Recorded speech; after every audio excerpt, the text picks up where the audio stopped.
Часто спрашивают, что такое зед, дуаг, зоар. И некоторые путают значение этих слов и думают, что все это одно и то же. Зед и жатта, их бесчисленное множество. Они добродетели. Они на человека влияют благотворно. Человек, совершивший какой-то хороший поступок или что-то приятное, обычно у ассинов говорили «сжаттыл ратахтижагат». Они имели в виду, какой зед повлиял на тебя так благотворно, что ты совершил хороший поступок. У зедов нету праздников, у них нету имен, их бесчисленное множество, и они более приближенные к Богу. Поэтому всегда ассины произносят сперва зед, потом дуаг, то есть джатта амадауджита. Что такое дуаг? Это их тоже очень много, большое количество. Ну, я знаю по именам около 50 из них, то есть мне известны их имена. И что же такое покровитель? Покровитель – это проявление Бога первым долгом, которые не только благотворно влияют на жизнь и на деятельность людей, но если человек ведет неправильный образ жизни или неподобающе себя ведет, то дуаги могут и наказывать.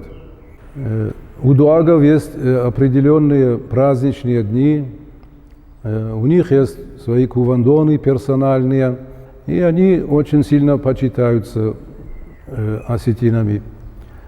Далее зорта женщинам большинство покровителей нельзя называть по имени, это считается неприличным и греховным. Поэтому они, например, покровителя мужчин, путников и воинов в Аштарджи женщины называют лактазуар. Иногда, когда мужчины тоже не знают по имени какого-то покровителя, они тоже его зуар называют. Или когда неизвестна сфера влияния какого-то покровителя, тоже обращаются к нему зуар. И считается, что их влияние наиболее сильно сказывается в кувандонах и в их праздничные дни. Некоторые иногда спрашивают, почему же есть какое-то совпадение с грузинским словом «джуари», и, мол, оттуда к нам пришло это слово или откуда. Это, конечно, глупости, что это к нам пришло от грузин, потому что нашей религии точно даже неизвестно 7 тысячелетий, а может и даже и больше. И слово «зуар» имеет несколько значений. Я уже говорил, что когда нельзя произносить имя женщинам какого-то покровителя, то они его называют «зуар». То есть покровитель и «зуар» по своей сути это одно и то же. Дальше это слово также иногда подразумевается под этим словом кувандон.